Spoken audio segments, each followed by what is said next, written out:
BX1+. L'invité de Fabrice Grosfilet. Voilà, notre invité politique, c'est Michel Demact aujourd'hui. Bonjour Michel Demact, merci d'être avec nous. Bonjour Fabrice, bonjour à vos auditeurs. Voilà, en direct à distance, comme c'est le cas depuis le début du confinement dans cette émission. Vous êtes député fédéral pour le mouvement réformateur. Alors on sait qu'il y a beaucoup de discussions, beaucoup de tensions autour de l'idée d'une nouvelle majorité fédérale de manière à pouvoir avoir un gouvernement stable qui serait doté d'une assise parlementaire qui lui permettrait de travailler sur un plan de relance. Il y a beaucoup de focalisation sur la relation entre le Parti socialiste et la NVA dans ce débat. Est-ce qu'on ne doit pas aussi un petit peu s'intéresser à la relation entre le Parti socialiste et le mouvement réformateur ? On a eu le sentiment cette semaine qu'il y avait quand même un petit peu de ressentiment entre les deux formations. Est-ce que tout va bien entre les socialistes et les libéraux francophones ?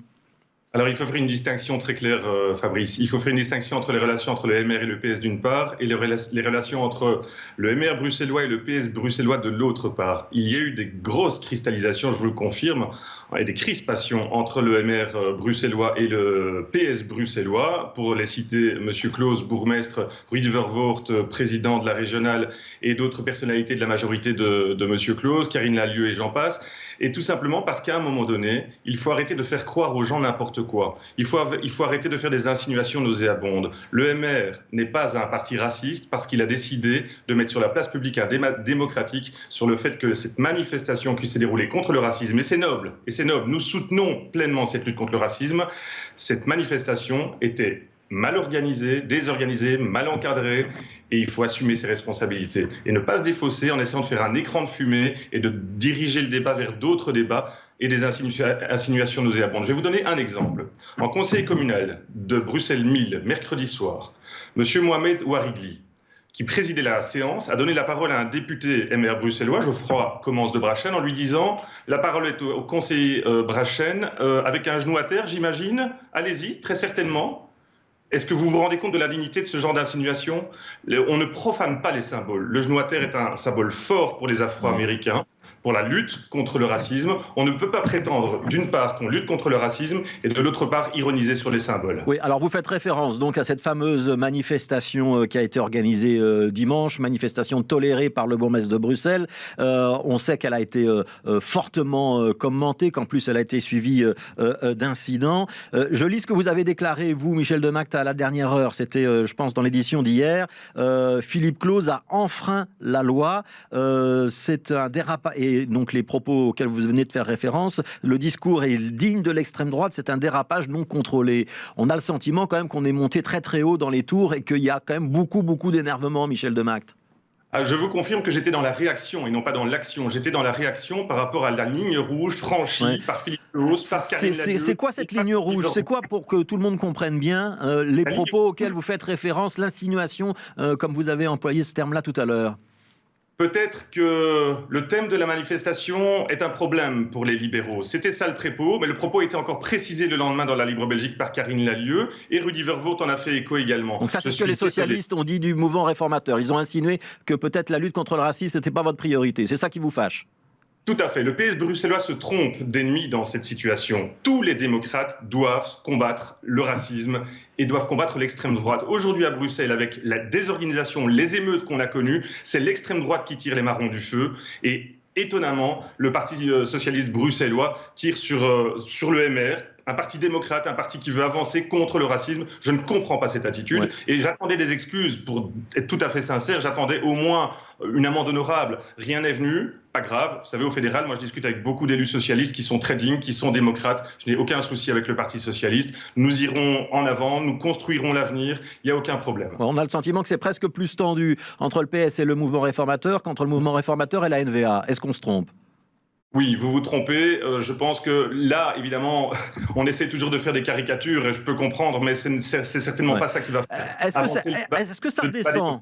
Est-ce que ça redescend ? On est 5 jours après la manifestation maintenant. Est-ce qu'on retrouve du calme et est-ce qu'on est dans des conditions où les deux partis peuvent se parler et on va passer à autre chose ?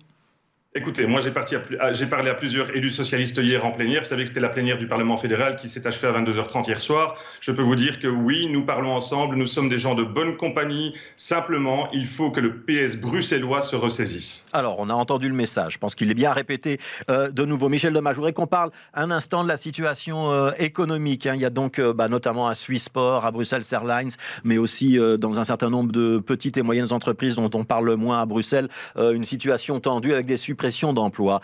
C'est quoi la priorité du Superkern, donc ce fameux Conseil des ministres restreint élargi aux présidents de partis qui ont soutenu les pouvoirs spéciaux, qui va se réunir aujourd'hui? C'est quoi la priorité aujourd'hui? Il faut accompagner le mouvement, il faut relancer l'économie. Est-ce que vous avez confiance dans cette réunion? On peut encore en sortir quelque chose? On a le sentiment que le Superkern, il arrive un petit peu au bout du chemin, là.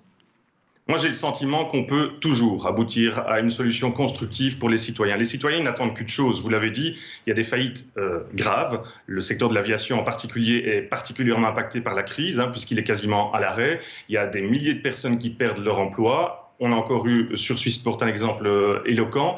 Il faut à tout prix que les démocrates de tous bords puissent enfin s'unir, parler pour avancer. Les citoyens, ils ont voté il y a plus d'un an maintenant. Il faut trouver une solution parce que si nous ne trouvons pas une solution, la situation sera tout simplement la même en pire. C'est-à-dire que le Belang aura encore augmenté si nous tournons aux urnes. Le PTB, les sondages le montrent, aura encore augmenté tant en Flandre qu'en Wallonie. Et vous voulez quoi? Mais ce sera la même situation. Donc les démocrates doivent maintenant arrêter avec le jeu de posture. Je le dis depuis les élections. Arrêtez avec les exclusives, j'irai jamais avec lui, mais moi j'irai jamais avec lui. On vit dans un pays, dans une monarchie constitutionnelle, et c'est comme ça. Il faut faire des compromis, les fameux compromis à la belge. Allons à la table pour faire des compromis. Ouais, est-ce que le compromis, ça sera un gouvernement d'union nationale qui irait de la NVA au Parti socialiste, en passant par les libéraux francophones, mais aussi la famille écologiste? C'est une formule dans laquelle vous pouvez vous retrouver? Écoutez, moi je vous dirais simplement que le mouvement réformateur a toujours été du côté de la solution dans ces discussions. Nous souhaitons en effet que les deux plus grands partis prennent leurs responsabilités. Est-ce qu'il faut que les écologistes soient à bord de la majorité gouvernementale, Michel Demak? C'est ça ma question. Aujourd'hui, côté francophone, le Parti socialiste est le plus grand parti, la NVA le plus grand parti côté néerlandophone. Ils doivent prendre les responsabilités et le MR accompagnera la solution. Oui, avec ou sans les Verts? Ah ben ça, c'est les discussions des prochaines semaines qui en décideront. Ouais. Alors, autre thème d'actualité, on va terminer par ça, Michel Demak, si vous voulez bien. Les fameuses statues de Léopold II. Il y en a encore une qui a été endommagée cette nuit. Vous comprenez ce mouvement? Il faut y répondre d'une manière ou d'une autre? Alors, je vais vous dire très clairement. Stop à l'émocratie, stop à la dictature de l'émotion, oui à l'éducation, à la mise en perspective. Moi, je n'aime pas les mouvements obscurantistes, fanatiques. Vous vous souvenez de l'indignation que nous avions, nous, occidentaux, quand les talibans avaient détruit les Bouddhas de Bamiyan, protégés par l'UNESCO. Vous vous souvenez de l'indignation qu'on avait quand Daesh détruisait les sites historiques syriens. Est-on tombé aujourd'hui à un point de notre civilisation où il faut détruire pour débattre démocratiquement? Non, je pense que le passé ne doit pas nous diviser, mais nous réunir vers un futur meilleur. Alors oui, éduquons sur ce qu'a été le Congo belge, la colonie, dénonçons les failles, mettons en perspective, mais je suis absolument opposé au déboulonnement des statues. Et quand je vois qu'encore ces dernières heures, une statue du roi Baudouin devant la cathédrale des Saint-Michel-et-Gudule a été vandalisée, je ne comprends pas ces choses. Est-ce que vous allez penser que nous allons détruire le cinquantenaire, que nous allons détruire le musée de Tervuren, que nous allons détruire tout ce que finalement ce passé a apporté à la Belgique? C'est inutile, c'est de l'émocratie pure, et je déplore que des mouvements extrémistes puissent agiter et diviser le peuple. C'est des mouvements extrémistes, ceux qui veulent qu'on ait un débat sur Léopold II, la colonisation, ou c'est ceux qui déboulonnent les statues que vous visez? Voilà, ce n'est pas du tout ce que j'ai dit. Attention, ne pas travestir ma pensée. Il faut un débat sur la décolonisation, il faut un débat sur la colonisation, il faut un débat sur le racisme en général, c'est fondamental. D'ailleurs, il y a un débat interfédéral qui aura lieu, mais il a été acté au mois de février. Donc c'est fondamental, et ces discussions sont fondamentales. Mais moi, plutôt que déboulonner, je préfère qu'on mette des panneaux explicatifs devant chaque statue pour mettre en perspective. Et je trouve que l'émocratie et le fait de casser des statues, déboulonner, vandaliser, ça n'apportera absolument rien au débat. Ceux qui endommagent les statues, ils doivent être poursuivis? Écoutez, la loi, elle existe pour tout le monde, monsieur Grosfilet. Ça veut dire oui.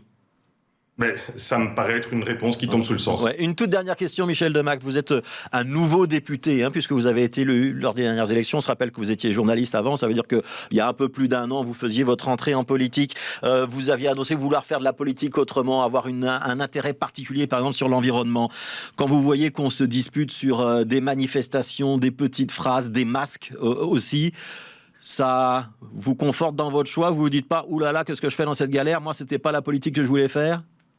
Ça me conforte dans mon choix pour une raison très simple, c'est que j'ai l'humilité de penser qu'avec mes bonnes intentions, avec mon esprit constructif, on peut aller de l'avant et c'est ce que j'essaie d'insuffler dans ce milieu-là. Mais c'est vrai que c'est un milieu particulièrement compliqué, je vous le concède. Michel Demact était notre invité sur BX1 ce midi. Merci beaucoup, Michel, d'avoir été donc en direct avec nous.